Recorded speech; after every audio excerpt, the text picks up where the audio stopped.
ഇതിൽ കോൺ ACB 125 ഡിഗ്രിയും തന്നിട്ടുണ്ട്. ബാക്കി പടത്തിൽ നമ്മൾ ഓരോന്നും അടയാളപ്പെടുത്തിയതാണ്. അപ്പം ADB ചോദിച്ചിരിക്കുന്നു. ADB എന്ന് പറയുന്നത് ഈ ആംഗിള്. അപ്പം ADBയും VC തന്നിട്ടുണ്ട്. നോക്കിക്കേ, ചക്രീയ ചതുർഭുജ എതിർശീർഷ കോണുകൾ അനുപൂരകമാണ്.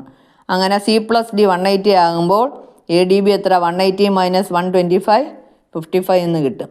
അടുത്തത് ഇവിടെ 55 ഇത് അതിൻ്റെ ഇരട്ടിയായിരിക്കും, നമ്മൾ പഠിച്ചിട്ടുള്ള പ്രോപ്പർട്ടി അനുസരിച്ച് അല്ലേ. കേൻ്റെ കോൺ എന്താ? ഇതിൻ്റെ എതിർകോണിലെ കോണിൻ്റെ ഇരട്ടിയാണ്. അപ്പം 110 കിട്ടും. APB ഇതാ ഈ കോണാണ് ചോദിച്ചിരിക്കുന്നത്. ഓക്കെ, AOBP ക്വാഡ്രിലാറ്ററൽ എടുത്ത് angle between tangent and radius ഇത് 90. ഇത് എത്ര? 90.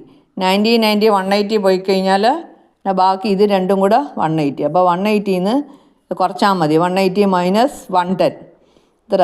70 കിട്ടും. പിന്നെ അടുത്ത ABP ഇതാ ഈ കോണാണ്. ഈ കോൺ രണ്ട് രീതിയിൽ കണ്ടുപിടിക്കാൻ. ഈ കോണിൻ്റെ അളവ്, ഇത് കോഡല്ലേ, AB എന്ന് പറയുന്ന കോഡ്. അപ്പം ഈ കോഡും ടാൻജൻറ്റിൻ്റെയും ഇടയ്ക്കുണ്ടാകുന്ന ആംഗിള് എതിർ വശത്തെ ആർക്കിലുണ്ടാകുന്ന കോണിന് ഈക്വലാണ്. അപ്പോൾ ഡിക്ക് ഈക്വലാണ്. D = ABP.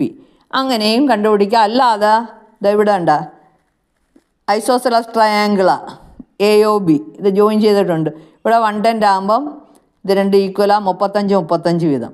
അങ്ങനെ 90 - 35 കുറച്ചും ചെയ്യാം, അല്ലാതെ നമ്മൾ ടാൻജൻസി പഠിച്ച ഈ പ്രോപ്പർട്ടി ഉപയോഗിച്ചും ചെയ്യാം. പിന്നെ അടുത്തത് ABO നമ്മൾ നേരത്തെ കണ്ടുപിടിച്ച്, അത് 35.